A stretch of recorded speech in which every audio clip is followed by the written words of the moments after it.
अस्सलामुअलैकुम and very good morning. जागो लाहौर में आप सबको खुश आमदीद कहते हैं जनाब। मैं हूं आपकी होस्ट मुनीबा आसिफ और उम्मीद करती हूं और दुआ हमेशा की तरह कि आप लोग जहां कहीं भी होंगे ठीक ठाक होंगे, खुशबाश होंगे, अपना तो ख्याल रख रहे होंगे, लेकिन अपने साथ साथ आप लोगों ने अपने चाहने वालों का, अपने से मुंसलिक लोगों का भी ख्याल रखना है और सबसे इम्पॉर्टेंट कि जनाब आपने इन्वायरमेंट का भी ख्याल ज़रूर रखना है।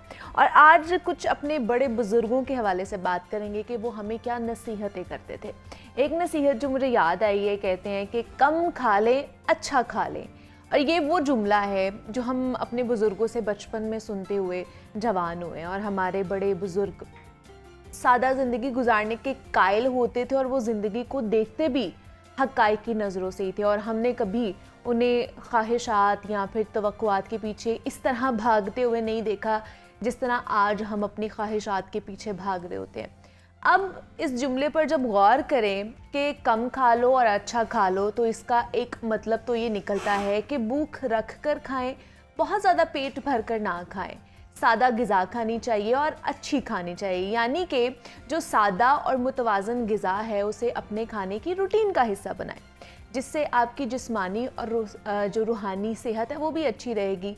जबकि इस जुमले का या इस बात का एक और मतलब भी निकलता है कि आपके पास जो है, जैसा है, उस पर अल्लाह का शुक्र अदा करना चाहिए, और जो नहीं है ना आपके पास, उस पर मेहनत करनी चाहिए और कोशिश करनी चाहिए और लगन के साथ आगे बढ़ना चाहिए, और बाकी अल्लाह की मर्ज़ी पर छोड़ दें। और अक्सर ना मैंने देखा है कि किसी के पास अच्छा घर है, गाड़ी है या कुछ और आसाइशें देखकर हमारे दिल में भी ये ख्वाहिश पैदा होती है या ये तवक्को पैदा हो जाती है कि मैं भी ये ले सकता हूँ या ख़रीद सकता हूँ।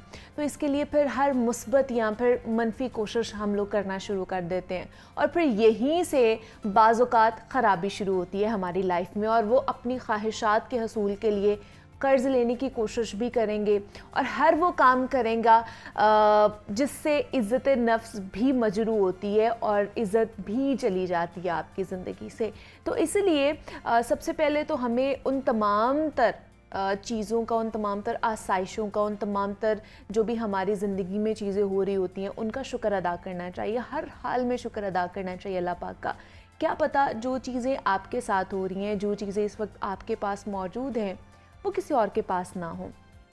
हमेशा मैंने अपने बड़े बुज़ुर्गों से ये सुना है कि कभी भी अपने से ऊपर वालों को नहीं देखना, अपने से नीचे वालों को देखना है कि उनके पास क्या नहीं है जो आपके पास है। जब आप ये जान लेते हैं, जब आप उनकी तरफ देखकर शुक्र अल्हम्दुलिल्लाह कहते हैं ना कि उनके पास ये चीज़ नहीं है और आप उससे मुस्तफ़ीद हो रहे हैं, उस आसाइश से मुस्तफ़ीद हो रहे हैं, अल्लाह पाक ने आपको उस आसाइश से नवाजा है, आप अच्छी ज़िंदगी गुजार रहे हैं। सेहत एक बहुत बड़ा गिफ्ट है, बहुत बड़ी ब्लेसिंग है। मैं तो कहूँगी अल्लाह की तरफ से कि कितने लोग हैं, आप हॉस्पिटल का रुख करें, आप जाकर वहाँ पर विज़िट करें, आपको पता चलेगा बच्चा, छोटे से छोटा बच्चा, बड़े से बड़े बुज़ुर्ग, जवान लोग इस वक्त वहाँ पर हॉस्पिटलाइज्ड होते हैं, किसी ना किसी बीमारी में मुब्तला होते हैं। तो अगर आप अपनी सेहत का ख्याल रखें और सिर्फ सेहत अच्छी होने पर ही अल्लाह का शुक्र अदा करें ना, तो मेरे लिए, आपके लिए ये भी बहुत है कि आपको एक अच्छी सेहत से अल्लाह पाक ने नवाजा है। उसके साथ साथ अगर आपकी औलाद है, आप साहिब औलाद हैं, तो इसके लिए भी अल्लाह पाक का शुक्र अदा करें कि जिनकी औलाद नहीं है, जिनकी शादियों को कितने साल गुजर जाते हैं और उनके घर में औलाद नहीं होती है, आप उनकी तरफ देखें क्या अल्लाह पाक ने आपको एक इतनी ख़ूबसूरत चीज़ के साथ, एक ख़ूबसूरत ब्लेसिंग के साथ नवाजा है, औलाद जैसी जो एक अता की है। उसके बाद अगर देखा जाए तो बहुत सी ऐसी मटेरियलिस्टिक चीज़ें होती हैं, जैसे घर, गाड़ी। अगर हम किसी बड़ी गाड़ी वाले को सड़क पर जाते हुए देखते हैं तो दिल में आता है, क्योंकि इंसान है हम, और इंसान कह लें कि ख्वाहिशात का और इन चीज़ों के ऊपर ही इन्हिसार करता है, और कहीं ना कहीं हमारे दिल में ये चीज़ें आ जाती हैं कि काश हमारे पास भी ये चीज़ हो, काश हमारे पास भी ये बड़ा बंगला हो, बड़ा घर हो, हम लोग भी हर साल जो है वो वेकेशंस के लिए बाहर जाएं। लेकिन आपने ये भी ख्याल रखना है कि जिस पैमाने में आप हैं, ऑलरेडी जिस चीज़ों में आप हैं, जिस बजट में आप हैं, अगर आप उसके अंदर ही अच्छी ज़िंदगी गुजार रहे हैं, सेहतमंद ज़िंदगी गुजार रहे हैं, आपकी औलाद अच्छी है, इज़्ज़त करती है आपकी, बाअदब है, किसी अच्छे ओहदे पर है, अच्छी तालीम हासिल कर रही है, तो फिर आपको क्या चाहिए। और अपने बच्चों की भी और जो नई नौजवान नस्ल है उनकी तरबियत भी आपने इसी कुल्लिये पर करनी है, इसी वे में जाके करनी है कि अपनी ख्वाहिशात के पीछे नहीं भागना। आप दूसरों को देखकर, मतलब हमारे घर में ये कहा जाता है कि आप दूसरों का चेहरा लाल देखकर अपने चेहरे पर थप्पड़ नहीं मार सकते कि अपना चेहरा भी आप लाल कर लें। तो इसलिए दूसरों की ख्वाहिशात को देखकर आप अपनी ख्वाहिशात को इतना ऊंचा नहीं लेकर जा सकते, इतनी बुलंदी पर लेकर नहीं जा सकते। आपको पता होना चाहिए कि जितने मेरे पैर हैं ना और जितनी मेरी चादर है, मुझे अपने पैर भी उतने ही फैलाने हैं। ये एक बहुत ही कह लें कि दकियानूसी बातें होती हैं कि आप किसी और को देखते हैं तो आप उसको मोटिवेट हो जाते हैं कि हमें भी वहाँ पर पहुँचना है, पहुँचते हैं, लेकिन उसके लिए भी मेहनत करनी पड़ती है, उसके लिए भी आपको जिद्दोजहद करनी पड़ती है, टाइम लगता है हर चीज़ में, हर ख्वाहिश को लेकर आगे चलने के लिए टाइम लगता है, उसको पूरा करने के लिए। तो अगर आप अपनी ख्वाहिशात पूरी करना चाहते हैं तो टाइम स्पैम का भी ख्याल रखना चाहिए। दूसरी, मेहनत कभी भी उससे जो है ना परहेज़ ना करें, उसको आपकी मेहनत कभी भी, मैं तो कहूँगी कि रायगा नहीं जाएगी। अगर आपने मेहनत की है ना किसी भी चीज़ के लिए तो उसका फल आपको ज़रूर मिलेगा। हाँ, देर सवेर हो जाती है, टाइम कभी आपका नहीं भी आता और कभी मुकर्ररा टाइम पर जो है वो आपको चीज़ें मिल भी जाती है। तो ये चीज़ें बड़ी इम्पॉर्टेंट है। और आजकल का जिस तरह का नफ्सा नफसी का दौर है, अफरा तफरी पड़ी हुई है, हर कोई इसी दौड़ में लगा हुआ है कि हम दूसरे से आगे निकल जाएं। लेकिन दूसरे से आगे निकलने के लिए ना हम लोग अपने आप को भूल जाते हैं, अपने रिश्तों को भूल जाते हैं, अपनी ख्वाहिशात को पूरा करने के लिए अपनी शख्सियत, अपनी ज़ात को भूल जाते हैं और हर उस चीज़ में इन्वॉल्व हो जाते हैं जो मनफी रवैयों को जन्म देती है, जो आपको मनफी कर देती है, आपको नेगेटिविटी के अंदर ले जाती है, आपको टॉक्सिसिटी के अंदर ले जाती है। तो इस चीज़ से आपने गुरेज करना है। इस चीज़ का ख़ास करके ध्यान रखना है कि जिस ख्वाहिश से आपकी ज़ात मुतासर हो रही है, आपके रिश्ते मुतासर हो रहे हैं ना, वो समझें कि आपके लिए अच्छी नहीं है। लेकिन बाकी मुस्बत रह के पॉजिटिविटी के साथ अपनी तमाम तर चीज़ों को आप जो है वो अवेल कर सकते हैं। अपनी ख्वाहिशात का जितना भी, ये दायरा बहुत वसी होता है ख्वाहिशात का, जितना आप बढ़ाते जाएंगे उतना बढ़ता जाएगा। तो उसके ऊपर कंट्रोल आपने खुद लगाना है, बांध आपने खुद बांधना है उसके आगे, ताकि वो जो पानी है समंदर का वो बह ना जाए और बेजा ना बहे। तो ये इस चीज़ का आप लोगों ने ख्याल रखना है। तो आज का यही मैं पैगाम और यही एक मोटिवेशन आपके साथ शेयर करना चाहती थी कि ख्वाहिशात आपसे मुंसलिक होती हैं, आप ख्वाहिशात से मुंसलिक नहीं होते हैं। तो इसीलिए ख्वाहिशात का दायरा कार जो है थोड़ा सा अपने हाथ में ले, उसको कंट्रोल करने की कोशिश करें और अच्छी ज़िंदगी, मुस्बत ज़िंदगी गुजारने की हमें कोशिश करनी चाहिए। अब हमने प्रोग्राम में आगे बढ़ना है जनाब। चलें अब कुछ ना अंदरून शहर लाहौर की सैर करके आते हैं, क्योंकि एक तरफ तो अंदरून शहर लाहौर जो इतना खूबसूरत है, एक तो उसकी खूबसूरती मांद पड़ती जा रही है। क्यों? टूटी फूटी सड़कों की वजह से और तजावुज़ात की भरमार की वजह से।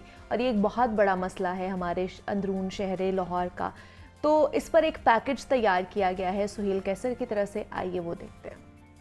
शहर बेमिसाल कहलाए जाने वाले लाहौर का कदीम हिस्सा हजारों साल पुरानी तारीख का हामिल है। इस खित्ते में आने वाले हर हुक्मरान ने मुख्तलिफ अंदाज में यहाँ पर अपने नकूश सब्त किए, जिनमें से बेशुमार तो वक्त के साथ मिट गए, लेकिन बेशुमार आज भी मौजूद हैं। ये अलग बात है कि अंदरूनी शहर के बड़े हिस्से में मुतअद्दिद मसाइल की भरमार तारीख के इन आसार का हुस्न गहना रही है। बड़े मसाइल है कि यहाँ पे तारे देखें आप, बिजली की तारे, खंबे, ट्रांसफार्मर, कितने मसाइल हैं, रिक्शे वगैरह, चिंची वगैरह, सारे ट्रैफिक का बड़ा इशूज़ है। जो यहाँ पे कारखाने अंदर बने हुए हैं, जो जूतियों के कारखाने हैं, वो लोग सफाई का जो अपना सारा कूड़ा गिरकर है वो बाहर फेंकते हैं, उससे भी सीवरेज बंद हो जाता है। शहर में आते हैं, शहर बहुत अच्छा लगता है, लेकिन यहाँ पर अक्सर काफ़ी ट्रैफिक जाम होती है। अंदरून शहर लाहौर के बासियों के मुताबिक तजावुज़ात और टूटी फूटी सड़कें और गलियां बेशुमार मसाइल का बाइस बन रही हैं। शिकवा ये भी है कि मुतल्लका इदारों की तरफ से शहर के सिर्फ एक मखसूस हिस्से पर ही तवज्जो दी जा रही है, जबकि शहर के बड़े हिस्से को यकसर नज़रअंदाज कर दिया गया है। दूसरी तरफ हुकाम सूरत हाल में जल्द बेहतरी की नवीद सुना रहे हैं। हम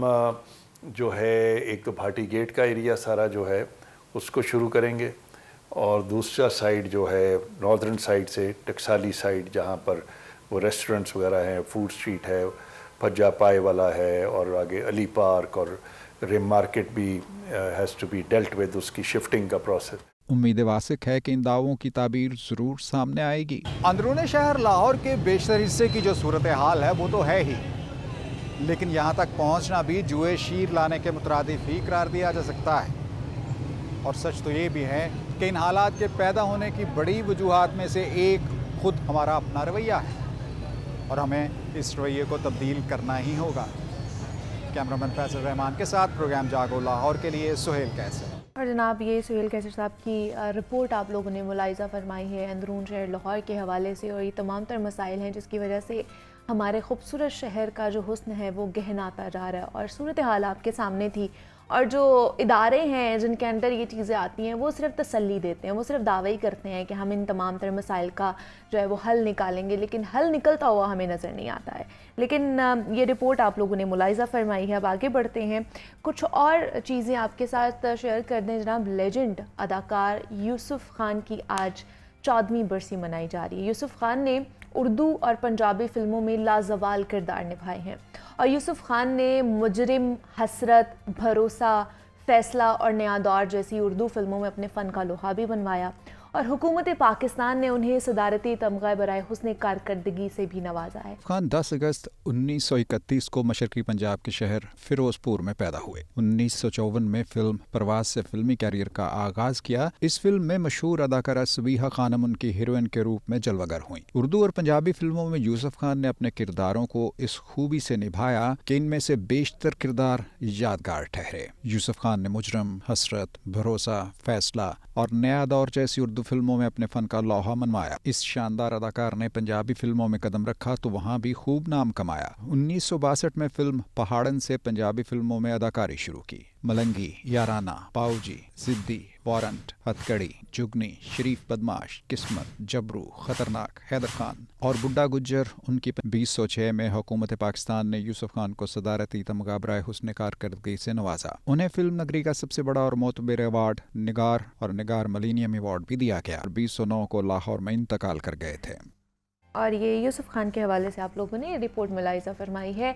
और अब कुछ योगा के हवाले से जान लेते हैं। तो आज इस सेगमेंट में योगी नईम साहब हमारे साथ मौजूद हैं, तो वो हमें योगा की कौन से टिप्स देने जा रहे हैं। आइए उनकी तरफ चलते हैं और योगा के टिप्स लेते हैं। जी योगी साहब बताइए।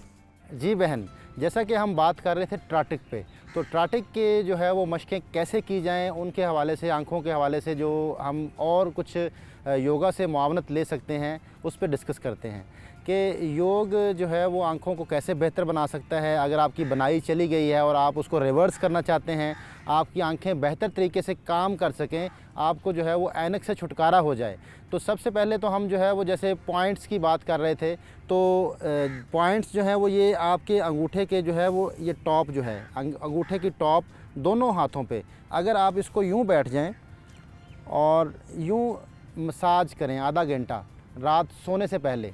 अच्छा, दिन में इसको नहीं करना, क्योंकि दिन में अगर आप करेंगे तो इससे जो है वो आपको गनौदगी हो जाएगी, इससे सुकून मिलता है, दिमाग को बड़ा रिलैक्सेशन मिलती है, तो नींद आना शुरू हो जाती है।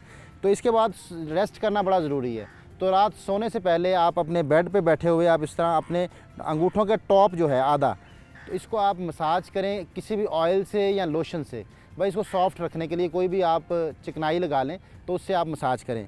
एक तो ये बड़ा बेहतरीन रहेगा। और दूसरा जो देसी घी होता है, गाय का देसी घी, अगर गाय का मिल जाए तो बहुत अच्छा है।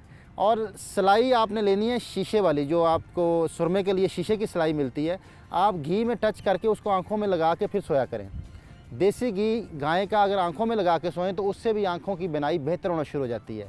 लेकिन इसको 3 महीने कम से कम करना पड़ेगा। 3 से 6 महीने अगर आप करते हैं तो इससे आपकी आंखें जो हैं वो आपकी बेहतर होना शुरू होती हैं और आपकी ऐनक जो है उतरना शुरू हो जाती है। आप ग्लासेस से आपकी जान छूट जाएगी। अब कुछ ट्राटक की जो मशकें हम कर रहे हैं कि एक बताया था आपको शमा बीनी, माह बीनी, शमस बीनी और मरकज़ बीनी। गलती क्या करते हैं हम कि हम कैंडल जलाते हैं, उसको देखते रहते हैं, फिर आंखों से पानी बहना शुरू हो जाता है। तो ऐसा नहीं करना। आपने बजाय शमा बीनी करने के, बजाय शमस बीनी करने के, बजाय आपने माह बीनी करने के, आपने और आसान कर लेना है। आपने किसी भी चीज़ को देखना है, फोकस करना है। जैसे हम ग्राउंड में हैं तो दरख्त बड़े खूबसूरत हैं, मकसद है अपनी आँख को खोल के रखना जितना आप आसानी से रख सकते हैं। उसके बाद आप ब्लिंक कर लें। जहाँ भी आप देखते हैं आप थोड़ा सा फोकस करें और बंद कर लें, फिर दोबारा देखें। एक ही जगह पे मुसलसल देखना ट्रैफिक है, मुसलसल देखना। लेकिन आंखें आप ब्लिंक कर सकते हैं, ब्लिंक को आपने ख़त्म नहीं करना। ये एक वक्त आएगा जब आप ब्लिंकिंग आपकी रुक जाएगी और आपका आंखों में पानी भी नहीं आएगा। होता ये है कि हम शुरू में ही जो है वो 1 मिनट या 2 मिनट देखना शुरू कर देते हैं, जिससे फिर आपकी आंखें सही होने के बजाय ख़राब हो जाएंगी। मैं किसी भी चीज़ को अगर देखूंगा तो मैं मुसलसल 30 सेकंड के बाद अगर मैं ब्लिंक नहीं करता तो मेरी आंखों में से पानी बहना शुरू हो जाएगा। तो उससे बेहतर है कि आप आंख ब्लिंक कर लें और फिर देखें। इससे आपका स्टेमिना आंख का बेहतर होना शुरू हो जाएगा। और एक फ़ोकस की एक्सरसाइज है। फ़ोकस आपने कैसे बेहतर करना है कि अपने अंगूठों को दोनों सामने ऐसे अपनी आंखों के ले आएँ और ऐसे पंच आप हल्का सा बना लें और आहिस्ता आहिस्ता आहिस्ता आहिस्ता आँखों को देखना। लेकिन आपकी आई बॉल जो है वो बिल्कुल सामने की तरफ हों, लेकिन आपकी नज़र में आपके दोनों अंगूठों के टॉप हों। आप उनको देखते रहिए, देखते रहिए, आहिस्ता आहिस्ता खोलते जाएं जितना आप इनको खोल सकते हैं। लेकिन आंखें आपकी दोनों अंगूठों को देख रही हैं, आप सामने भी देख रहे हैं और अपने दोनों साइडों पे भी देख रहे हैं। ये आप अपने आँख का विज़न थोड़ा सा खोलते हैं, आप बड़ा करके देखते हैं। एक हम देखते हैं सिर्फ सामने, अब आप ओवरऑल देख रहे हैं जहाँ तक आपकी आँख जो है काम कर सकती है। तो दोनों अंगूठों को आप हल्का हल्का हिला भी सकते हैं ताकि आपकी तवज्जो और बढ़ जाए। हल्का हल्का आप मूवमेंट देंगे तो आपकी तवज्जो जो है वो और ज़्यादा अपने अंगूठों की तरफ आ जाएगी, आप मेंटली इन्वॉल्व हो जाएंगे उसके अंदर। तो ये हरकत आपको मेंटली इन्वॉल्व करेगी। अब यहाँ तक आप दोनों अंगूठों को एक ही वक्त में देख सकते हैं। फिर आहिस्ता आहिस्ता आहिस्ता इसको क्लोज़ करें।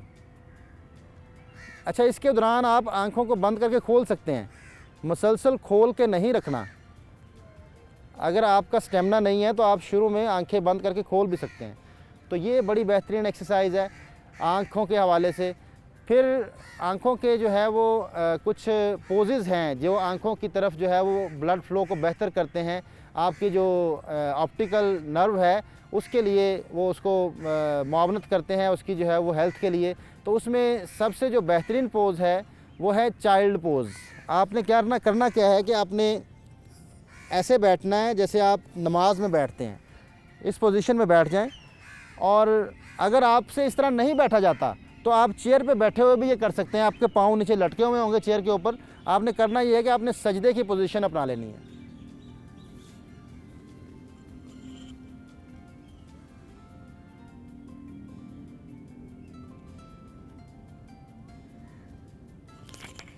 अब कुछ लोगों के पेट बड़े होते हैं, वो नहीं कर सकते इसको पेट बड़े होने की वजह से। तो उनके लिए ये है कि आप अपने घुटनों को खोल लें, अपने पेट को स्पेस दे दें बीच में।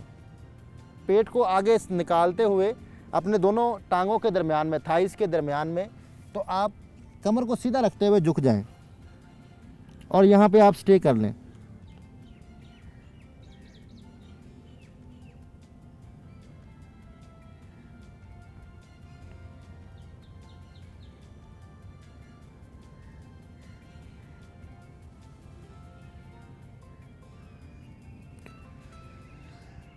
तो बड़ी आसानी के साथ जितना आप रुक सकते हैं, ये आपकी जो है वो आँखों की बनाई बेहतर होना शुरू हो जाएगी। और इसके अलावा जब भी आप कोई भी ट्राटक की मशक करें या आप कोई भी किसी किस्म की आँखों की वर्जिश करें तो आप पामिंग ज़रूर करें। पामिंग क्या है कि अपनी हाथों को गर्म करें। हाथों से आपके वेव्स निकलती हैं, आपकी 5 उंगलियों से वेव्स निकलती हैं, आपके पूरे हाथ से वेव्स निकलती हैं। तो इसको आप रगड़ें, थोड़ा रगड़ने के बाद ये गर्म हो जाएगा। जब हाथ दोनों गर्म हो जाएं तो इनको आंखों के ऊपर रखें,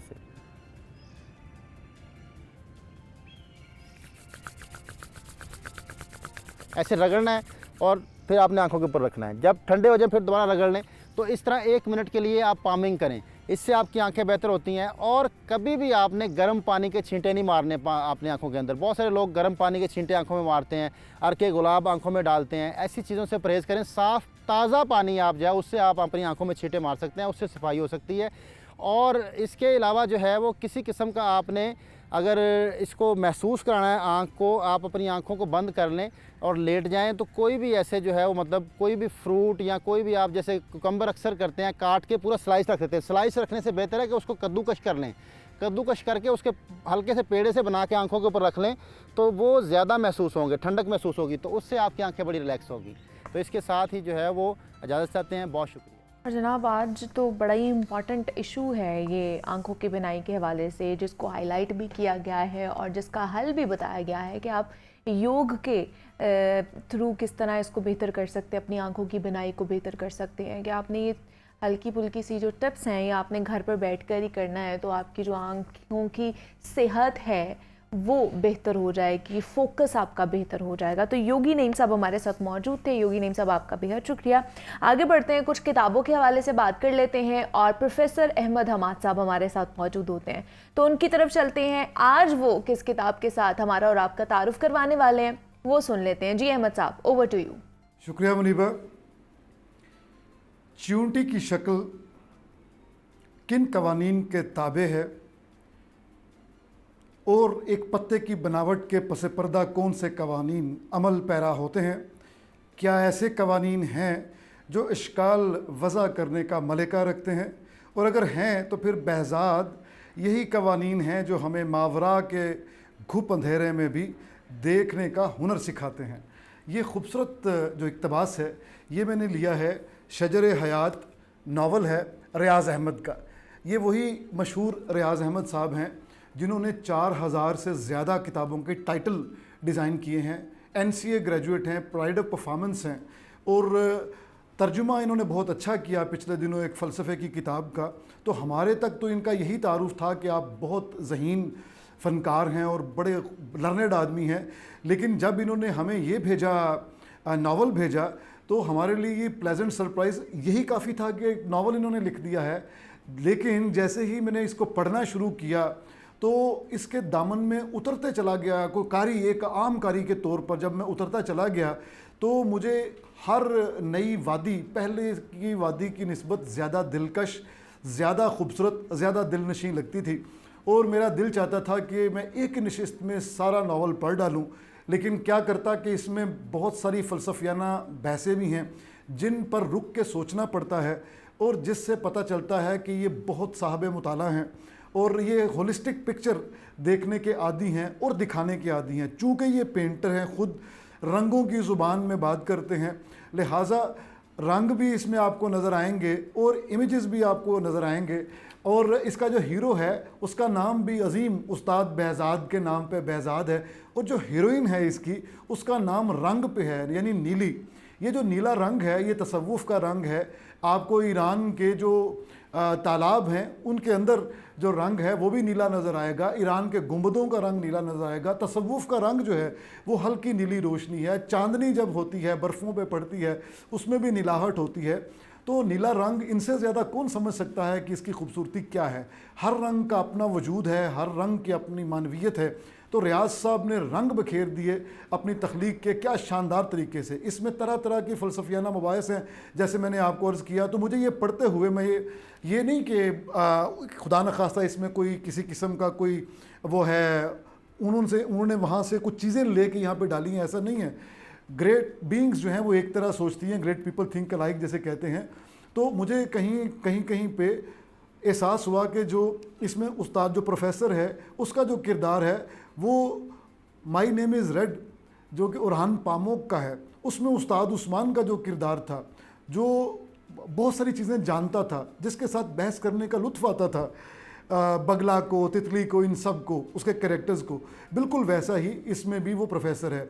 इसी तरह इसका जो हीरो है वो मोटरवे पे जाते हुए हादसे का शिकार हो जाता है, माँ बाप उसके गुजर जाते हैं। इसके बारे में भी ये मशहूर हो जाता है कि मर गया है, लेकिन ये मौत व हयात की कशमकश में मुब्तला होने के बाद ये बच जाता है। उस दौरान में जो कुछ उसने तजुर्बा किया होता है उस तजर्बे को मद्देनज़र रख के ईसा अलैहिस्सलाम, सैयदना ईसा अलैहिस्सलाम की एक छवि बनाने की, एक तस्वीर बनाने की कोशिश करता है। जब वो तस्वीर बना लेता है तो वो समझता है कि मैंने बड़ा शानदार काम किया है। ये पहले ख्वाहिश करता है कि मैं मरने के बग़ैर जन्नत देखना चाहता हूँ, ये उसकी अजीबोगरीब ख्वाहिश है। अच्छा, ये जो है मरने के बग़ैर वो देखना, जन्नत देखना, और दूसरी ख्वाहिश, वो दूसरी ये बात कि बीमारी के आलम में जो आप ख्वाब देखते हैं वो ज़्यादा ट्रू होते हैं। ये दोनों चीज़ें दोस्तोविस्की के यहाँ भी पाई जाती हैं। तो ज़ाहिर है ये बहुत, जब आप इंसानी नफ्सियात की गहराइयों में उतरते हैं तो दरियाफ्तें तो सभी की फिर एक जैसी ही होती हैं। कशिश शकल तो हर साइंसदान फिर न्यूटन के बाद दरियाफ्त करेगा, नेचुरल सी बात है। इसी तरह इसमें वो जो हीरो है वो जब बच जाता है, सैयदना ईसा अलैहिस्सलाम की जब वो छवि बनाता है तो उसमें उसकी आंखों का रंग नीला कर देता है हल्का हल्का सा। और ये जो सैयदना ईसा अलैहिस्सलाम की अपनी तस्वीर तो किसी ने देखी नहीं है। एक ये खातून थी जिसने खून के साथ एक कपड़े पे बनाई थी, तो वो भी ऑब्सोलेट यानी इस वक्त अवेलेबल नहीं है। तो इसने तखय्युल के ज़ोर पर जो ईसा अलैहिस्सलाम की तस्वीर बनाई उसमें आंखें अपनी बना दी।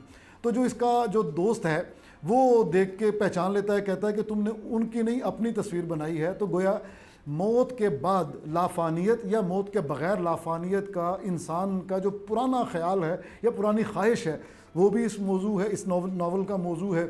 इसके अलावा जो एक नक़ाद है उसकी जो अहमियत है कि नक़ाद उठाते भी हैं, नक़ाद बिठाते भी हैं, दुनियादार हैं, उससे पैसा भी कमाते हैं, उसका भी एक करैक्टर है। तो ये इस मुख्तसर से वक्त में रियाज साहब के शजर हयात जो है इसका अहाता नहीं किया जा सकता। मुख्तसरन आखिरी बात मैं आपको अर्ज़ करता चलूँ कि बाइबल में दो तरह के अशजार का जिक्र है, एक शजर हयात और एक शजर ममनुआ। शजर ममनुआ का तो फल खा लिया इंसान ने और वो एक दूसरे को देख पाया, लेकिन आगे हुक्म अल्लाह ताला का ये था कि अब शजर हयात का फल ना खा पाए। अगर इसने खा लिया तो मौत इस पर हराम हो जाएगी और वही उसका असर होगा जो अब हयात पीने का होता है, ये हमेशा ज़िंदा रहेगा। तो ये तो खुदा की सिफत है ज़िंदा रहना। लिहाजा उस शजर के हिफाजत के लिए एक सांप रखा गया कि जो भी आएगा करीब वो सांप उसको डस लेगा। तो ये शजर हयात इसका नाम है। ये लाफानियत की तरफ का ही एक सफ़र है, अंदरून का सफ़र है, रंगों की ज़ुबान में है, रोशनी की ज़ुबान में है, 360 है। आप समझ लें कि panoramic view of the universe है। क्या शानदार नावल है, आप ज़रूर पढ़िएगा। प्रोफेसर अहमद हमाद साहब हमारे साथ मौजूद थे और शजर हयात आज की किताब थी जिसके साथ उन्होंने हमारा और आपका तारुफ करवाया है। तो अहमद साहब आज के लिए आपका बेहद शुक्रिया। इसी नोट पर एक छोटी सी ब्रेक लेते हैं, ब्रेक से वापस आएंगे तो मज़ीद अपने टॉपिक पर बात करेंगे।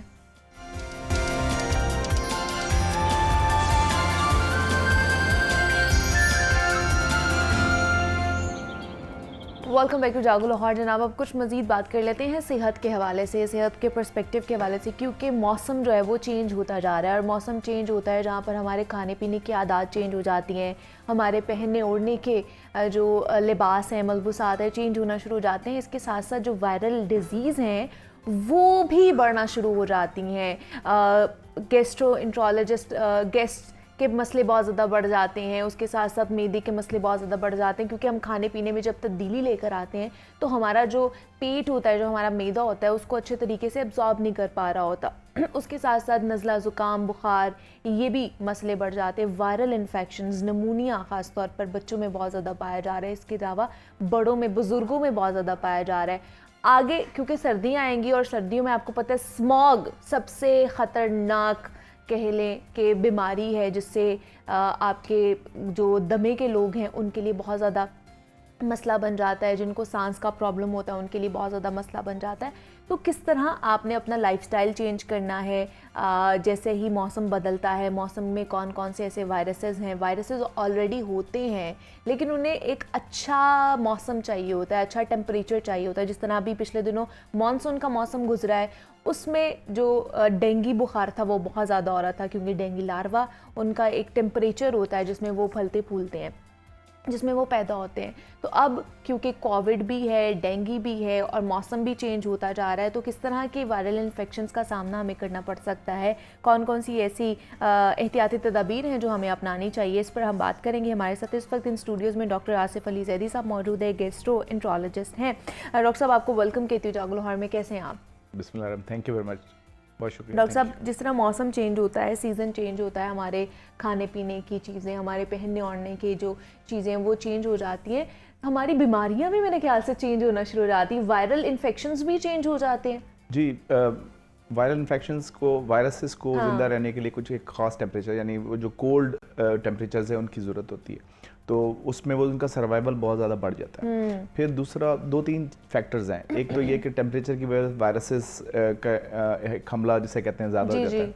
फिर उसके साथ में हमारी अपनी बॉडी की इम्यूनिटी जो होती है वो, क्योंकि हमारी बॉडी ठंड की वजह से सारा सेंट्रल की तरफ खून लेके जाती है, तो हमारी म्यूकोस मेम्ब्रेन्स जो होती हैं नेजल मेम्ब्रेन जो जहाँ पे खून चाहिए होता है वो कम होता है और अच्छा। हमारा इम्यून डिफेंस कम हो जाता है। तो दैट इज़ द रीज़न जब आपको वायरसेस एक तो एक्टिव हुए आपका दूसरा इम्यून सिस्टम कम हुआ हो तो उसकी वजह से जो है ना ये आपको जल्दी कैच कर लेते हैं। और इसमें सबसे कॉमन है वायरस वो इन्फ्लुएंजा है जो हर साल सितंबर और अक्टूबर के दरमियान होता है और इसके लिए फिर हम कुछ वैक्सीन्स अवेलेबल हैं, जैसे कुछ ख़ास लोग हैं, जैसे ऐसे कुछ ख़ास मेंबर्स हैं कम्युनिटी के जो अगर वो लगवा लें तो वो उनके लिए, जैसे 5 साल से कम उम्र का बच्चा या 3 साल का कम उम्र का बच्चा या हामला ख़वातीन किसी भी एज के अंदर गेस्टेशनल पीरियड के अंदर वो लगवा सकती हैं।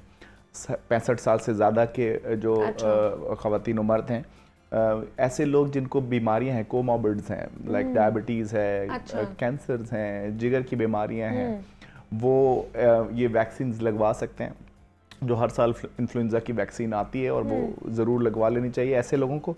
या कुछ हेल्थ केयर वर्कर्स हैं जैसे हम लोग हैं जाके हम मरीज़ों को देख रहे हैं तो वो हर साल ज़रूर लगवा लेना चाहिए सितंबर के अंदर ही, ताकि फिर वो अटैक ना हो। अच्छा, दूसरा डॉक्टर साहब हमने ये देखा है कि अब ट्रांजिशन ऑफ पीरियड बहुत जल्दी हो रहा था, रैपिडली हो रहा है, मतलब वो जो एक हल्का सा मौसम चेंज होता था और उसके बाद सर्दी आती थी और उसके बाद गर्मी आती थी, वो नहीं हो रहा है। अब जैसे ही फ़ौरन से गर्मी आ जाती है और फ़ौरन से ही सर्दी आ जाती है, वो जो दरमियान का मौसम था जिसको बहार भी कहा जाता था, जिसको ख़ज़ा भी, ऑटम भी कहा जाता है, तो वो वाला मौसम नहीं हमें देखने को मिलता। उसकी वजह से भी ये बीमारियाँ ज़्यादा लेती हैं और हमारा जो बॉडी टेम्परेचर है वो मेनटेन नहीं हो पाता है। पूरी दुनिया में ग्लोबल वार्मिंग की वजह से दुनिया और पाकिस्तान खुसूसी तौर पे इस ट्रांजिशन से गुजर रहा है और इसकी वजह से हमारी बॉडी भी उसी तरह रिस्पॉन्ड करती है और हम जब इस तरीके से करते हैं हम तो वो डेफिनेटली हमारे इम्यून सिस्टम के ऊपर इफेक्ट आता है। अच्छा। स्मोक की वजह से तमाम जो हमारी कसाफतें हैं, जो गंदगी है हवा के अंदर है, तो वो भी आप इनहेल कर रहे हैं, ठीक है। फिर आप ये जो वायरसेस हैं ये भी घूम रहे हैं हर तरफ। तो इसमें जो इम्पोर्टेंट बात ये है कि जब इसकी अलामात क्या हैं उस पर बात कर लेते हैं। वो ये है कि आपकी जब वायरस का इफेक्ट असर होता है तो हाई ग्रेड फीवर होता है, अच्छा। रनिंग नोज होती है, जिस्म में दर्द होता है, सही, ठीक है। और हमारे यहाँ क्या है कि एंटीबायोटिक्स का बहुत ज़्यादा फौरी तौर पे इस्तेमाल कर लिया जाता है। ये समझने की बात है, कोल्ड या फ्लू, इन्फ्लुएंजा, ये सब वायरल इन्फेक्शंस हैं।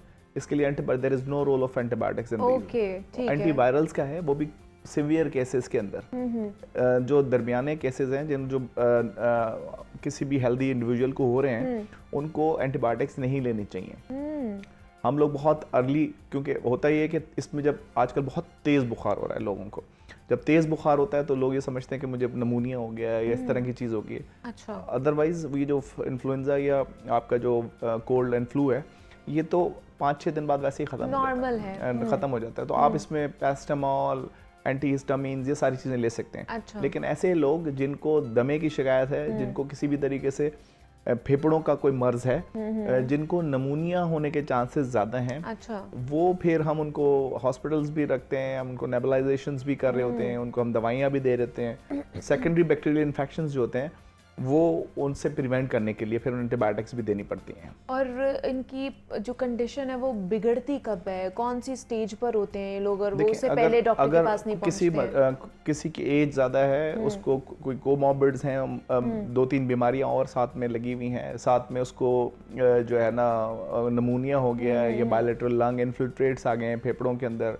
तो फिर हम देखते हैं कि 65 साल से उम्र ज़्यादा हो, कोमॉर्बिड्स हों, गुर्दे की तरफ कोई ख़राबी ना आ रही हो, या उसका रेस्पिरेटरी रेट बहुत ज़्यादा ना तेज़ हो रहा हो, या फिर आप उसका जो ब्लड प्रेशर्स है वो एकदम से गिरने न लगे। तो ये ऐसे केसेस होते हैं जिनको हम कहते हैं कि ये these needs to be in the hospital, और इसमें फिर मोर्टेलिटी जो डेथ की अमवात हैं वो भी फिर ऐसे लोगों में ज़्यादा होते हैं। नॉर्मल पॉपुलेशन जो है उसमें नहीं होती। अच्छा, ये मतलब ये जो नॉर्मल हमारे जो सीजनल फ्लू वगैरह और जिस तरह हमने बात की है, खांसी ज़ुकाम, गला ख़राब हो जाता है, इन्फ्लुएंजा हो जाता है, तो इसमें हम लोग घर में एक तो बहुत ज़्यादा टोटके करना शुरू हो जाते हैं और ख़ुद से ही सेल्फ मेडिकेशन भी कर रहे होते हैं। क्या वो भी एक ख़तरनाक हो सकता है हमारे लिए?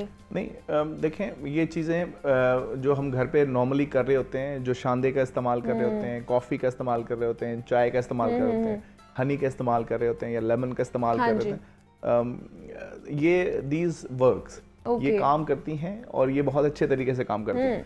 जैसे हमने कोविड में बात की थी कि हम प्रिवेंशन किस तरह करते हैं, कि अगर आपके घर में किसी को या कोई मेहमान आता है उसको फ्लू लाइक सिम्टम्स हो रहे हैं, तो आप एक तो 1 मीटर का फासला रखें, दूसरा आपने और उसने दोनों ने मास्क लगाया हुआ हो, जो हैंड शेक्स हैं वो ना करें क्योंकि वो फिर वायरस की ट्रांसमिशन में असर करता है। ये चीज़ें बहुत इंपॉर्टेंट है। उसी तरीके से प्रैक्टिस करें जिस तरीके से कोविड में हम लोगों ने किया। फिर कुछ लोग होते हैं वो उसमें एलर्जीज के वो ज़्यादा होते हैं, कि कुछ ऐसे बच्चे होते हैं, छोटे बच्चे होते हैं, उनको फेदर एलर्जीज होती हैं, जो परिंदों के घर में अगर कोई परिंदे रखे परिंदे हैं या कैट भी है उससे भी होती है, जो है ना, तो वो अगर उसको वो एलर्जी ट्रिगर हुई, साथ में उसको वायरस लग गया, उसके साथ में इन्फेक्शन और फिर मसाइल ज़्यादा हो जाते हैं, वो रिस्क फैक्टर ज़्यादा बढ़ जाता है उसके लिए, वो रिस्क फैक्टर ज़्यादा हो जाता है। सही।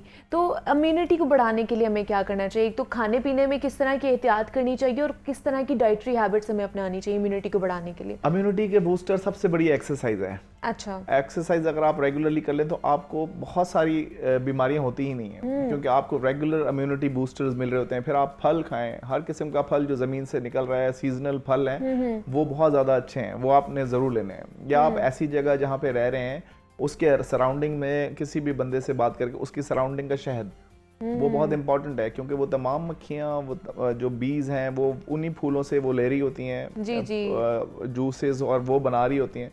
जब वो आपकी जिस्म में जाता है तो वो तमाम जो सराउंडिंग में फूल होते हैं वो आपका जिस्म को उसकी एक इम्यूनिटी बन जाती है उसके खिलाफ। क्या बात। तो ये एक नॉर्मल चीज़ है और ये अगर आप ले लें तो वो सबसे अच्छी बात है। मतलब अपनी डाइटरी हैबिट्स को जो अच्छा कर लें, जितने भी हम लोग सुबह सवेरे नाश्ते के लिए जाते हैं और खाबे खाते हैं, और वैसे भी हमारे लाहौर जो है इसी हवाले से मशहूर भी है।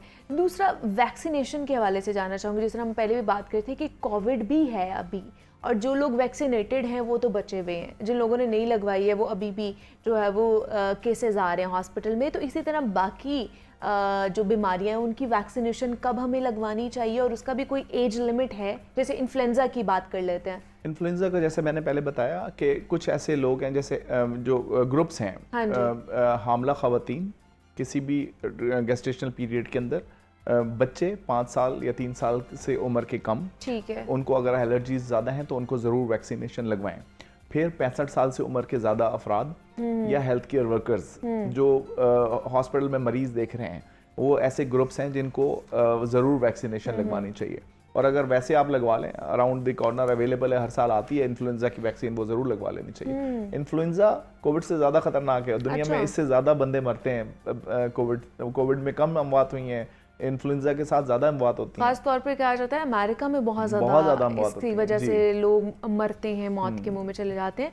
तो इसका कोई टाइम पीरियड भी है? मतलब सीजन से कितनी देर पहले इसको लगवाना चाहिए हमें? बस सितंबर अक्टूबर यही पीरियड है, इसी में वैक्सीन अवेलेबल होती है, इसमें लगवा लें। अच्छा, इसमें लगवा लें। और ये कितनी देर तक चल सकती है? इफेक्टिव कितनी देर रहती है? ये जो आपका सीजन है वो आपका दे देगी आपको कवर।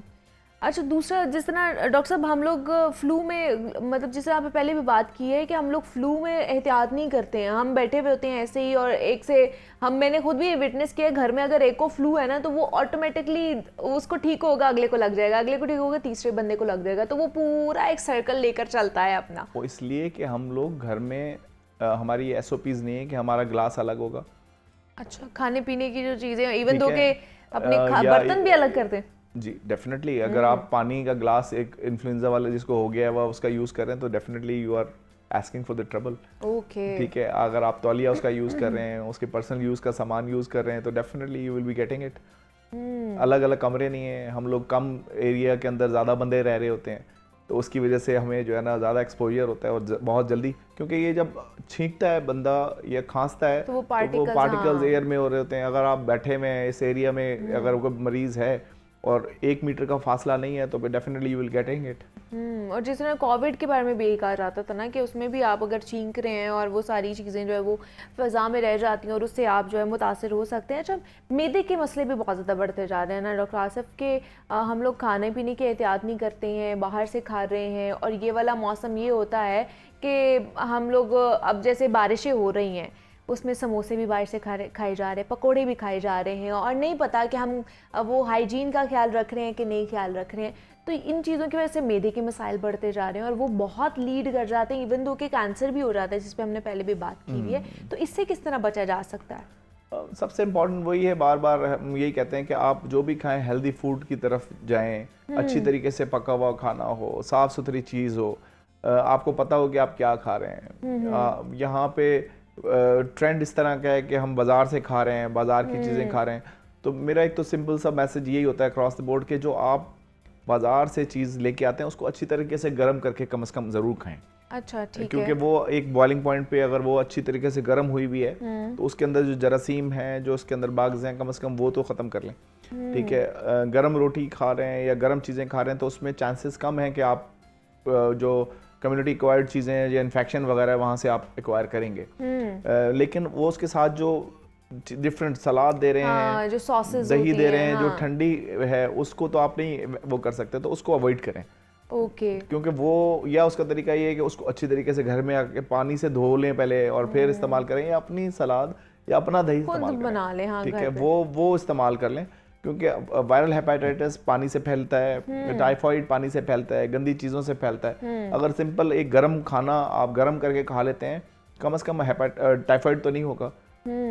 फिर अगेन टाइफाइड की भी वैक्सीन अवेलेबल है, अच्छा, हेपेटाइटिस की भी वैक्सीन अवेलेबल है, तो वो लगवा लें तो उससे बचत हो जाएगी। तो ये तो उन लोगों का हम बता रहे हैं ना कि जिन्होंने एहतियात करनी है कि इन बीमारियों से बच सकते हैं डॉक्टर आसिफ। जिन लोगों को ऑलरेडी पहले कभी टाइफाइड रहा है या फिर यरकान रहा है, तो उन लोगों को फिर कितनी एहतियात करनी पड़ती है? एक तो चलें वो ठीक हो गए हैं, ट्रीटमेंट उन्होंने करा लिए, ठीक हो गए, लेकिन उसके बाद भी वो बेहतियाती करेंगे तो दोबारा से ये चीज़ें हो सकती हैं। फैलने वाला यरकान जो है वो दो तरह का होता है। अच्छा। हेपेटाइटिस ए और ई। तो वो एक दफ़ा अगर हेपेटाइटिस ए हो जाए तो फिर वो दोबारा नहीं होता, उसके साथ आप इम्यून हो जाते हैं।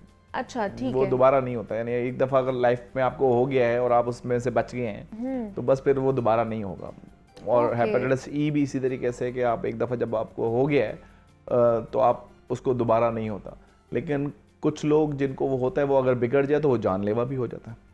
तो इसलिए हम कहते हैं कि ये रिस्क ना लें कि वो आपको हो जाए, आप हो के जो वैक्सीन यानी इम्यूनिटी हासिल कर रहे हैं वो आप वैक्सीन से ही इम्यूनिटी हासिल कर सकते हैं। और वैसे भी बड़ा ख़तरनाक होता है, इसमें चांसेस भी बहुत कम होते हैं, ये ज़्यादा होते हैं। वो भी डिपेंड करता है कि आपकी इम्यूनिटी कैसी है, आप किस एज ग्रुप के साथ ताल्लुक़ रखते हैं, ये बहुत इंपॉर्टेंट है। जैसे बच्चे हैं, अगर वो हेल्दी बच्चा है, उसको और कोई कोमॉर्बिड्स नहीं है, कोई और बीमारियां नहीं है, तो वो बड़े अच्छे से निकाल जाएगा। लेकिन अगर उसको कोई प्रॉब्लम्स हैं, जैसे ख़वातीन हैं, प्रेग्नेंट लेडीज़ हैं, उनको अगर हेपेटाइटिस हो जाए 20% ख़वातीन आप यकीन करें मर जाती हैं हेपेटाइटिस ई के साथ। पाकिस्तान का डाटा है कि 20% ख़वातीन जो हैं जो प्रेगनेंसी के अंदर उनको हेपेटाइटिस ई हो जाए तो बच्चा भी मर जाता है और ख़वातीन भी मर जाती हैं। तो ये तो बड़ी अलार्मिंग सिचुएशन है हमारे लिए। तो वो उसमें अगर आप वाटर क्लीन वाटर इस्तेमाल करें, उबला हुआ पानी इस्तेमाल करें। होता ये है, मैं बड़े आराम से लोग जो भी आते हैं मेरे पास मरीज, मैं उनको कहता हूँ कि तुमने पॉटी वाली चीज़ या पॉटी वाला खाना खा लिया है, तो वो बड़े हैरान होते हैं, नहीं हमने तो ऐसा कुछ नहीं खाया।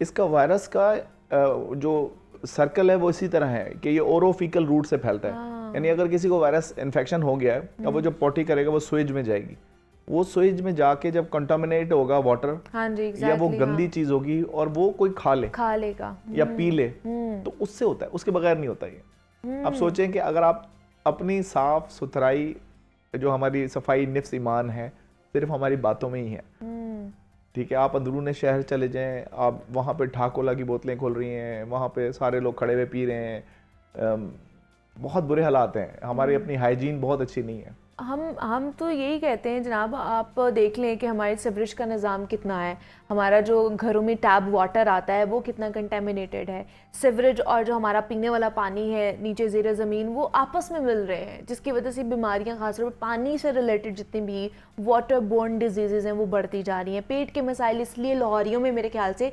ज़्यादा पाए जाते हैं। तो फिर वाटर का क्या करें? अब टैप वाटर तो वही पीना है सबने, बॉयल कर लें। हम तो सबको अक्रॉस द बोर्ड बताते हैं कि आप किसी ब्रांड का नाम नहीं बताते, हम सबको कहते हैं आप बॉईल करें वाटर। अच्छा, आप उसको बॉईल करें, आप उसको छाने, स्टीयर करें और उसको छान के बॉईल करके पिएं। बॉईल करके आप सस्ता पानी पी सकते हैं, बजाय ये कि आप किसी ब्रांड का पानी लें।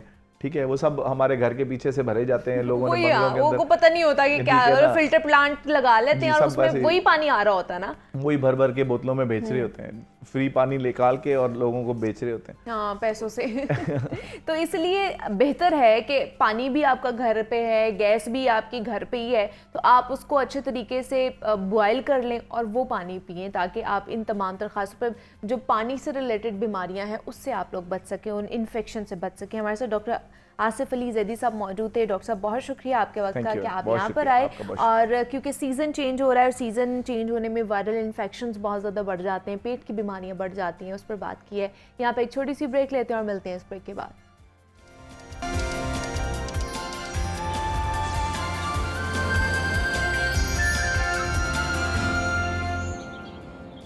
वेलकम बैक टू जागो लाहौर। जनाब, अगर आप पाकिस्तान से यूरोप का सफ़र करना चाहें तो ये ज़्यादा पेचीदा नहीं होना चाहिए, लेकिन अब बाज़ाहिर इसका जो ये मुश्किल बहुत ज़्यादा होता जा रहा है। और पाकिस्तान से यूरोप के सफ़र के लिए आपको करना क्या होता है कि आपको जिस मुल्क जाना है उसके जो एम्बेसी है उसकी वेबसाइट पर जाएँ, वीज़े की जो एप्लीकेशन है वो जमा करवाएँ, आपको या तो वीज़ा मिल जाएगा या इंटरव्यू की तारीख मिल जाएगी, और आप अगर इंटरव्यू दें, वीज़ा लें, जहाज़ का टिकट खरीदें और आराम से अपना सफ़र तय करें। लेकिन सपोज़ अगर आपको वीज़ा के लिए इंटरव्यू की तारीख ही ना मिले, या अगर मिले भी तो वो भी 1 साल बाद की मिले, 6 महीने बाद की मिले, 8 महीने बाद की मिले, तो ऐसे में तो आप बैरून मुल्क कैसे सफ़र कर सकते हैं।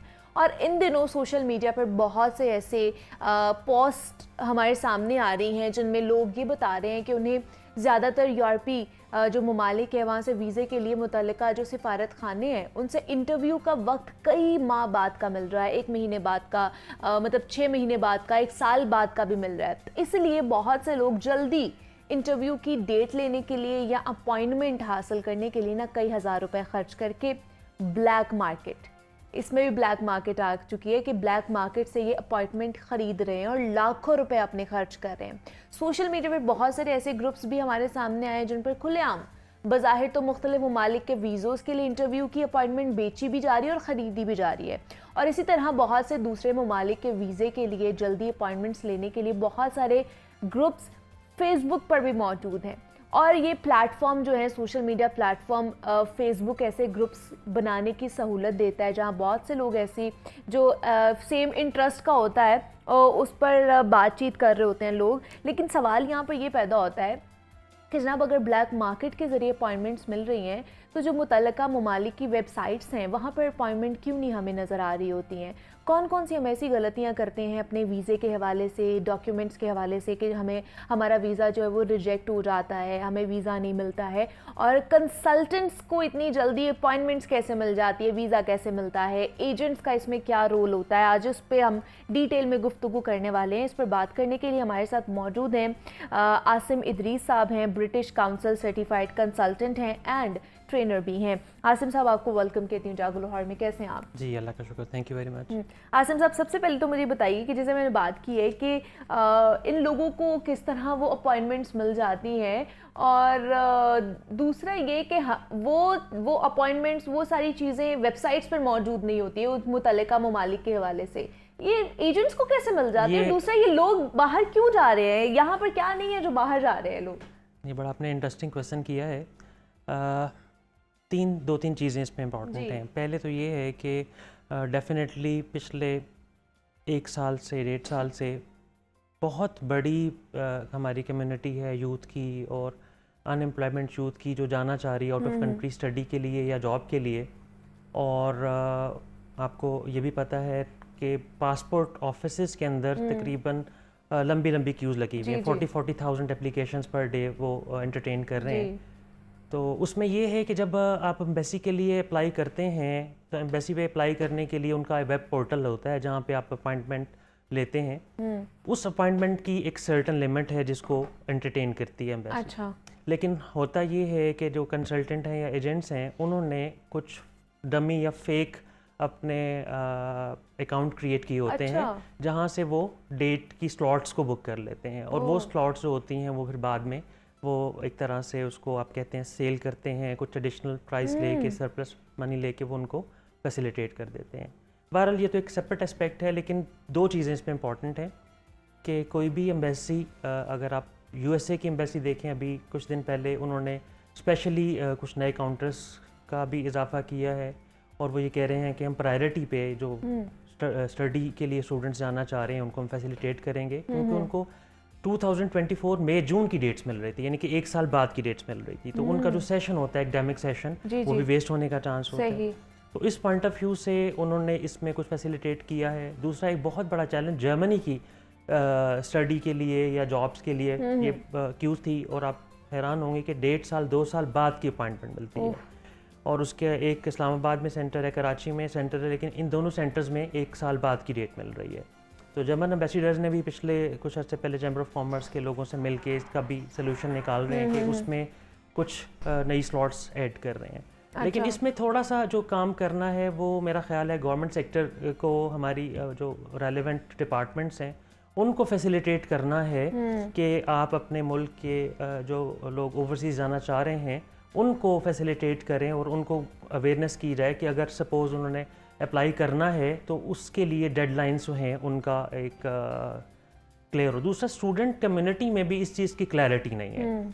मैं आपको थोड़ा सा बताता हूँ कि सपोज़ कोई स्टूडेंट अगर अब इंटरमीडिएट के बाद ग्रेजुएशन प्रोग्राम के लिए यूके ऑस्ट्रेलिया जाना चाह रहा है तो उसको 1 साल पहले अपनी सॉफ्ट वर्किंग स्टार्ट कर देनी चाहिए। सॉफ्ट वर्किंग से मुराद ये है कि उसमें सारी डॉक्यूमेंट्स को किस तरीके से कंपाइल करना है, किन किन डिपार्टमेंट से उनको टेस्ट कराना है, और उसकी वीज़ा एप्लीकेशन के लिए उसको किन किन चीज़ों की ज़रूरत होगी, वो सारी चीज़ें वेल बिफोर टाइम अरेंज करें। फिर दूसरी बात है लैंग्वेज ऑब्स्टिकल्स जो आते हैं उसके लिए भी स्टूडेंट्स प्रिपेयर नहीं हैं। सपोज़ अगर आप आइल्स की प्रिपरेशन करना चाह रहे हैं, आप यकीन कीजिए उसकी डेट्स भी अवेलेबल नहीं है, 2-2 महीने बाद की डेट्स हैं, इतना प्रेशर है।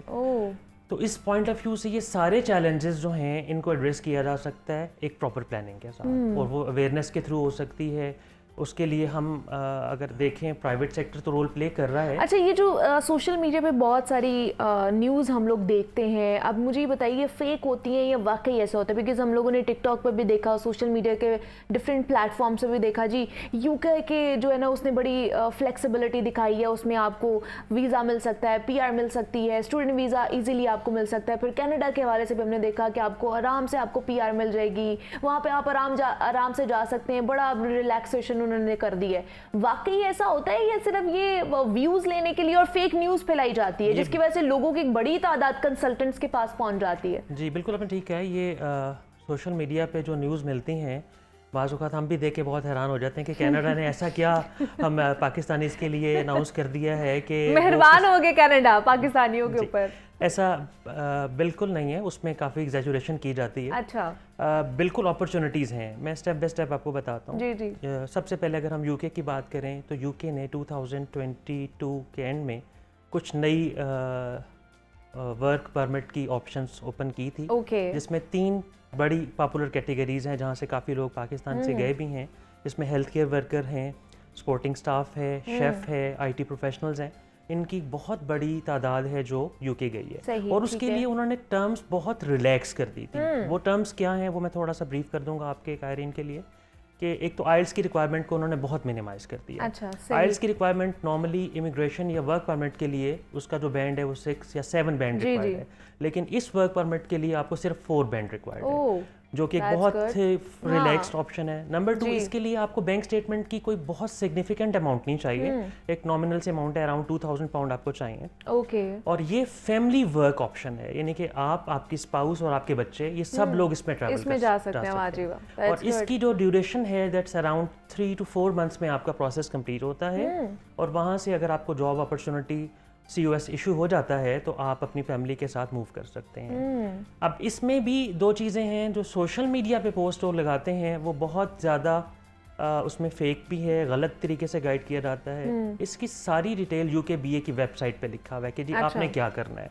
मैं आपको थोड़ा सा ब्रीफ कर देता हूँ। उसमें सबसे पहले जो चीज़ चाहिए दैट इज़ योर प्रोफेशंसी सर्टिफिकेशन, आइल्स चाहिए। नंबर 2, पुलिस करेक्टर सर्टिफिकेट चाहिए। नंबर 3, आपको TB टेस्ट की क्लियरेंस चाहिए। और फैमिली आपका जो ट्री होता है उसकी एक रिकॉर्ड नादरा से चाहिए। ये सारी डॉक्यूमेंट्स आप सेंड करते हैं। सपोज इसके बाद आप हेल्थ केयर के शोबे में जा रहे हैं तो आपको रेलेवेंट फील्ड में कोई सर्टिफिकेशन या आपकी डिग्री डिप्लोमा होना चाहिए। अगर आप शेफ़ के तौर पे जा रहे हैं तो आपको कलरी आर्ट या होटल मैनेजमेंट का कोई कोर्स चाहिए। ये चीज़ें अगर आप कंप्लीट कर लेते हैं और आपके डॉक्यूमेंट्स वहाँ से अप्रूव हो जाते हैं तो पूरी family with in a span of 4 months UK travel कर सकती है। और इसमें जो मिनिमम सैलरी का ब्रैकेट्स हैं, आप हैरान होंगी कि ये 2500 पाउंड से लेके 3000 पाउंड तक जाती है। अब उसमें जो अनफॉर्चुनेटली जो काम थोड़ा सा डिस्टर्ब हो रहा है, बहुत से लोग अपने यूके के कुछ फेक कंपनीज की मदद से मिलके COS तो इशू करा देते हैं। अच्छा। लेकिन जब वो फैमिली वहाँ पे ट्रैवल करके जाती है तो वहाँ पे जॉब अवेलेबल नहीं होती। सही, ठीक ये है। एक चीज़ है जो पिछले दिनों से एक चैलेंज सामने आ रहा है। इसमें पाकिस्तान की नेकनामी भी मुतासिर हो रही है और जो लोग इतनी पैसे की इन्वेस्टमेंट करके वहाँ पे जाते हैं, जब उनके पास जॉब नहीं होती, उनके पास रहने के लिए कोई जगह नहीं होती, तो वो वहाँ पे जाके काफ़ी परेशान होते हैं। अच्छा, दूसरा बैंक स्टेटमेंट का बड़ा सुना है कि उसमें एक तो यूके के वाले से वो बता दें कि बैंक स्टेटमेंट कितनी होनी चाहिए। दूसरा ये कि हमने यहाँ पे देखा है कि पाकिस्तानी है ना, तो कोई ना कोई जुगाड़ निकाल लेते हैं। अगर उनकी बैंक स्टेटमेंट स्टेबल नहीं है, अच्छी नहीं है, तो वो फेक बैंक स्टेटमेंट भी बनवा लेते हैं। तो वो भी क्या पकड़ी जाती है और उसकी वजह से भी आपका वीज़ा कैंसिल हो सकता है? ये बड़ा एक परेशानी वाली बात है और इसमें बिल्कुल आपने ठीक कहा कि बैंक स्टेटमेंट, पहले तो हम देख लें कि बैंक स्टेटमेंट की रिक्वायरमेंट कहाँ पे होती है। अगर आप ग्रेजुएशन प्रोग्राम के लिए जा रहे हैं या मास्टर्स प्रोग्राम के लिए जा रहे हैं तो उसके लिए आपको सपोर्टिंग फंड्स मिनिमम 5 मिलियन से लेके 8 मिलियन के रिक्वायर्ड है। 50 लाख से 80 लाख की बैंक स्टेटमेंट आपको शो करनी है। अच्छा, ठीक है। अब नॉर्मली पाकिस्तान जैसे लेस डेवलपिंग कंट्री में बहुत सी स्टूडेंट कम्युनिटी जो बाहर जाना चाह रही है, उनके पास इतने पैसे या फंड्स नहीं होते। बिल्कुल। जिनके पास ये फंड्स होते हैं उनको तो बैंक स्टेटमेंट इजीली मिल जाएगी। हाँ। वो स्टूडेंट के अपने अकाउंट में हो या उसके पेरेंट्स के अकाउंट में हो, ब्लड रिलेशन के अकाउंट में हो, वो उसको शो कर सकता है। लेकिन with due respect, with due apology, हमारी कंसल्टेंसी इंडस्ट्री में लोगों ने इसकी भी जिसे फेक सोल्यूशन के तौर पे वो प्रोवाइड कर देते हैं, किसी बैंक से मिल के बैंक स्टेटमेंट बनवा देते हैं। सम टाइम वो जो होती है, जब उसकी वेरिफिकेशन होती है तो वेरिफिकेशन के अंदर वो बैंक स्टेटमेंट जो है वो फेक होती है और बच्चे को उसके वीज़े को रिजेक्ट कर दिया जाता है। तो किसी भी किस्म की फेक डॉक्यूमेंट को या फेक डिग्री को किसी भी सूरत में स्टूडेंट को नहीं प्रेजेंट करना चाहिए। उसके मुस्तकबिल के अंदर इसके बड़ी प्रॉब्लम आएगी। दूसरी बात ये है कि अगर हम बैंक स्टेटमेंट के पॉइंट ऑफ व्यू से देखें तो कुछ यूनिवर्सिटीज़ के साथ कॉलेजेस ऐसे हैं जहाँ पे बैंक स्टेटमेंट में कंपैरेटिवली रिलैक्सेशन होती है। तो उस पॉइंट ऑफ व्यू से किसी अथेंटिक ऑर्गेनाइजेशन या कंसल्टेंसी फर्म से अगर कंसल्ट किया जाए तो वो उसका कोई सोल्यूशन डेफिनेटली बता देंगे। अच्छा, एक तो यूके की बहुत ज़्यादा बात होती है, कनाडा जाने की बहुत ज़्यादा बात होती है। इसके अलावा भी कोई और ममालिक हैं, कंट्रीज़ हैं जहाँ पर ईज़िली आप जा सकते हैं, जहाँ का वीज़ा ईज़िली मिल सकता है? जी बिल्कुल है, मैं आपको बता देता हूँ। यूरोपियन कंट्रीज़ हैं, इसमें हंगरी है, ऑस्ट्रिया है, यहाँ पे भी बहुत से लोग जो हैं वो जा सकते हैं और बड़ी अच्छी अपॉर्चुनिटीज़ हैं। अच्छा। और अगर उनको फाइनेंशियल टर्म्स में देखा जाए तो उनकी जो फ़ी है as compared to UK and Australia कम है। फिर जर्मनी एक बहुत अच्छा कंट्री है जहाँ पे डिफरेंट प्रोग्राम्स के अंदर स्टूडेंट जा सकते हैं। अभी हालिया एक प्रोग्राम उन्होंने इंट्रोड्यूस किया है अप्रेंटिसशिप का। अच्छा। अप्रेंटिसशिप में है ये होता है कि आप इंटरमीडिएट किया हुआ है पाकिस्तान की एजुकेशन के मुताबिक, साथ आपके पास अगर आप हॉस्पिटैलिटी इंडस्ट्री में जा रहे हैं तो आपका यहाँ पे रेलिवेंट फील्ड का कोई डिप्लोमा डिग्री हो, किसी भी होटल में आपने इंटर्नशिप की हो और आप अपने डॉक्यूमेंट जर्मन एम्बेसी को एम्प्लॉयर के थ्रू सबमिट कराएं और वहाँ से आपको ऑफर आती है इंटर्नशिप की, which is leading to a job. Wow. यानी कि आपको इंटर्नशिप मिलेगी, इंटर्नशिप 1000 से लेके 1500 यूरो तक मिलेगी। अच्छा। उसके बाद ये है कि 3 इयर्स जब आप जॉब कर लेते हैं तो वहाँ पे आपको वो PR भी ऑफ़र कर देते हैं।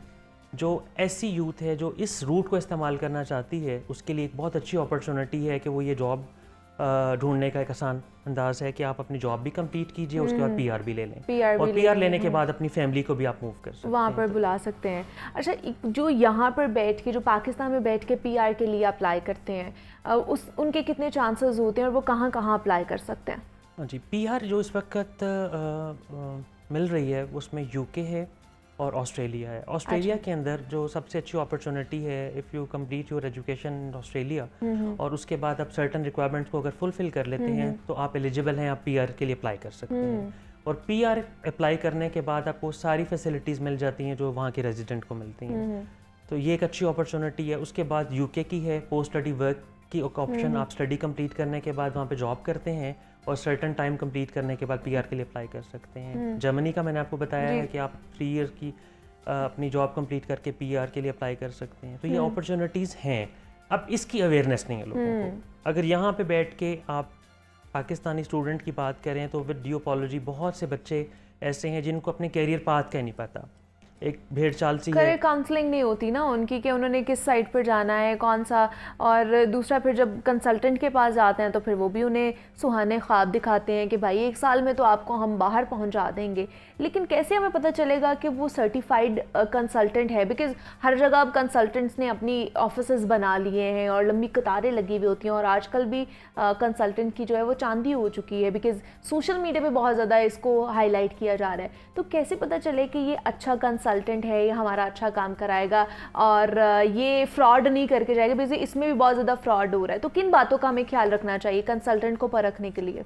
जी, इसमें 3 चीज़ें बहुत इंपॉर्टेंट हैं। सबसे पहले तो ये है कि जो अच्छी कंसल्टेंट फर्म्स हैं जी, उनकी भी सर्टन सर्टिफिकेशंस होती हैं। ओके, वो सर्टिफिकेशन बिल्कुल चेक की जा सकती हैं कि इंटरनेशनल सर्टिफिकेशंस हैं वो उनके पास हों। नंबर 2, गवर्नमेंट की डिफरेंट बॉडीज़ हैं जिनके साथ वो लोग अपनी एफिलिएशन कर सकते हैं। फिर securities and exchange commission of Pakistan के साथ उनकी एफिलिएशन है। ये सारी की सारी चीज़ें जो हैं किसी भी स्टूडेंट को या जॉब सीकर को चेक करना चाहिए कि वो कंसल्टेंसी फर्म जो है वो किन SOPs को पूरा कर रही है। दूसरी इंपॉर्टेंट चीज़ ये है कि आजकल सोशल मीडिया का दौर है, इंटरनेट का दौर है। आप किसी भी कंट्री के बारे में उसकी स्टडी के लिए, जॉब के लिए जो भी अपॉर्चुनिटीज़ हैं उस कंट्री की ऑफिशियल वेबसाइट पे अवेलेबल है। तो हर एक स्टूडेंट को चाहिए कि वो उसको भी गो थ्रू करे, वहाँ से भी स्टडी करे ताकि फ्रॉड की जो एलिमिनेशन है वो हो सके। नॉर्मली लोग क्या करते हैं, कंसल्टेंट पे 100% रिलाई कर देते हैं और रिलाई करने के बाद बहुत सी चीज़ों को वो क्रॉस चेक नहीं करते, जिसकी वजह से ये होता है कि उनके पैसे भी स्टेक पे जाते हैं। और हमारे डेली हम न्यूज़पेपर में भी देखते हैं, सोशल मीडिया पे भी देखते हैं कि लोगों के साथ फ्रॉड हो गए हैं। इसके अलावा जो इम्पॉर्टेंट चीज़ है, थोड़ा सा गवर्नमेंट का रोल इसमें ये होना चाहिए कि कंसल्टेंसी फर्म्स का जो डाटा होता है उसकी भी स्क्रूटनी होनी चाहिए, उनको भी चेक एंड बैलेंस किया जाना चाहिए ताकि लोगों की हार्ड अर्न मनी जो है वो वेस्ट ना हो। और ऐसा होता है, आप यकीन कीजिए, लोग अपनी घर की चीज़ें बेच के, अपने जेवर बेच के और अपनी प्रॉपर्टीज़ को सेल करके आजकल लोग बाहर जाना चाह रहे हैं। बिल्कुल, मतलब अपने अच्छे लाइफस्टाइल के लिए वो ये तमाम तर चीज़ों को सेक्रीफाइस करते हैं कि हम बाहर जाएंगे, अच्छा कमाएंगे और पाकिस्तान पैसे भेजेंगे। लेकिन एट द एंड क्या होता है, वो कंसल्टेंट जो है वो फ्रॉड करके पैसे लेकर इतने लोगों के वो भाग जाता है, लाखों रुपए का फ्रॉड हो जाता है। अच्छा, दूसरा मुझे आसिम साहब ये बताइएगा कि एक दफ़ा अगर आपका वीज़ा कैंसिल हो जाता है, नहीं लगता है, तो दूसरी दफ़ा जब आप वीज़ा लगवाने के लिए जाते हैं तो कितने % चांसेस होते हैं कि अब वीज़ा लग जाएगा? वीज़ा रिजेक्ट होने की भी सर्टन रीज़न होती हैं। 2-3 जो पॉपुलर रीज़न्स हैं वो फ्रीक्वेंटली मैं आपको बता देता हूँ। एक तो रीज़न ये होती है कि आप अगर आप स्टडी वीज़ा की रिजेक्शन की बात कर रहे हैं तो course selection is very important. Okay, ठीक है। आपकी कोर्स सिलेक्शन रेलिवेंट होनी चाहिए। नंबर 2, आप अपनी रिक्वायरमेंट्स को देखें कि आपके कितने % मार्क्स हैं और कितने % आपके एकेडमिक बैकग्राउंड के अंदर परसेंटेज है, आइल्स में आपका कितना बैंड है, बैंक स्टेटमेंट की सपोर्ट आपके पास अवेलेबल है, और उस यूनिवर्सिटी जो अथेंटिक यूनिवर्सिटी का अगर आपके पास ऑफर लेटर आया हुआ है तो मेरा ख्याल है कि आपका वीज़ा रिजेक्ट नहीं होता। ओके। रिजेक्शन की जो बड़ी रीज़न है उसमें कुछ कोर्सेज ऐसे हैं जिन कोर्सेज़ की सिलेक्शन करते वक्त कंसल्टेंट ये देखते हैं कि हमें इस यूनिवर्सिटी से क्या बेनिफिट मिल रहा है, तो वो एक गलत कोर्स को भी चूज़ करवा देते हैं। अब वो कई दफ़ा रिजेक्शन में ये होता है कि स्टूडेंट को वो वीज़ा ऑफिसर इस बुनियाद पर रिजेक्ट कर देता है कि ये कोर्स तो पाकिस्तान की तमाम अच्छी यूनिवर्सिटी यहीं पे ऑफर कर रहे हैं, तो आप ये कोर्स करने के लिए हमारे कंट्री में क्यों आना चाह रहे हैं। तो उसमें course selection is very important. और फिर मैंने जैसे पहले बताया कि डॉक्यूमेंट्स जो हैं वो आपके बिल्कुल अथेंटिक हों, रेलिवेंट बॉडी से अटेस्टेड हों, मिनिस्ट्री ऑफ फॉरेन अफेयर्स से, HEC से वेरीफाइड हों, ये सारी रिक्वायरमेंट्स आपकी पूरी होनी चाहिए। दूसरा क्वेश्चन आपका ये है कि रीअप्लाई का क्या सिनेरियो है। तो बिल्कुल आपका वीज़ा अगर खुदा न खासा रिजेक्ट हो जाता है तो आपके पास सर्टन अपील करने का टाइम होता है। उस पर्टिकुलर टाइम पीरियड में आप किसी अच्छे कंसल्टेंट या लॉयर के थ्रू अपने उस केस को रीसबमिट कराते हैं और आप उसको बिल्कुल एक प्रोसीड करके प्लीट करके आप दोबारा वीज़ा ले सकते हैं। ऐसी भी केस स्टडीज़ हमारे सामने हैं कि लोगों ने सेकंड अटेम्प्ट में वीज़ा अपना ग्रांट करा लिया। इसके अलावा जो इम्पॉर्टेंट चीज़ है वो ये है कि थोड़ा सा ये भी देखना चाहिए कि जिस कंट्री में आप जा रहे हैं उस कंट्री की उन कोर्सेज़ या प्रोग्राम्स की के अंदर कितना इनटेक बेनिफिट है आपके लिए। तो वो सारी चीज़ें भी आपको कंसल्टेंट ज़रूर गाइड करना चाहिए, उसकी प्रोफेशनल रिस्पॉन्सिबिलिटी है और ख़ुद आपको इस पर थोड़ी सी अपनी वर्किंग भी करनी चाहिए। और इस पे हुकूमत का भी एक बहुत बड़ा हाथ बनता है कि वो भी इस हवाले से रेगुलरिटी दिखाए और रेगुलरिटी जो हमारी बॉडीज़ हैं वो बनाई जाएं, कमिटीज़ बनाई जाएं जो इनको रेगुलेट करें, वो देखें कि इनके पास वो जो है सर्टिफिकेट्स हैं भी हैं, ये सर्टिफाइड लोग हैं भी है कि नहीं हैं। तो हमारे साथ आसिम इदरीस साहब वीज़ा कंसल्टेंट मौजूद है। आसिम साहब बहुत शुक्रिया आपके वक्त का कि आप यहाँ पर आए। वीज़ा के हवाले से हम बात कर रहे थे। बेशक आप लोग जाइए, हम आपको ये नहीं कह रहे कि आप लोग बाहर ना जाएं, आप अच्छे लाइफस्टाइल अपनाने के लिए बाहर जाते हैं, लेकिन जितनी मेहनत आपको पाकिस्तान में करनी पड़ती है ना उससे दुगनी मेहनत आपको वहाँ पर करनी पड़ती है एक अच्छा लाइफस्टाइल अडॉप्ट करने के लिए। और लेकिन वीज़ा कंसल्टेंसी के हवाले से बहुत ज़्यादा इंश्योर करवाएं, उन लोगों को चेक करें कि जिनसे आप ये पैसे जिनको दे रहे हैं, अपनी पूरी ज़िंदगी की जमा पूंजी आप लोग इकट्ठी करके उनके हाथ में रख देते हैं। तो ये ज़रूर इंश्योर करें इससे पहले कि जिसको हम इसके हवाले से पैसे दे रहे हैं कि वो हमें बाहर भेजेगा, वो फ्रॉड तो नहीं करेगा हमारे साथ, वो हमारे पैसे तो नहीं खा जाएगा, क्योंकि उसमें सारी ज़िंदगी का आपका कह लें कि जो भी आपने जमा पूंजी इकट्ठी की होती है ना, आप सारी उसके अंदर लगा देते हैं। तो लाइफस्टाइल अच्छा रखने के लिए थोड़ी सी मेहनत करनी पड़ती है और इसी हवाले से आज हमने ये सेगमेंट भी बनाया था कि आप लोगों को अवेयरनेस ज़्यादा से ज़्यादा पहुँचाई जा सके। इसी नोट पर मुझे इजाज़त दीजिए, अपना बहुत सारा ख्याल रखिएगा। कल आपसे दोबारा मुलाकात होगी। अल्लाह हाफ़िज़।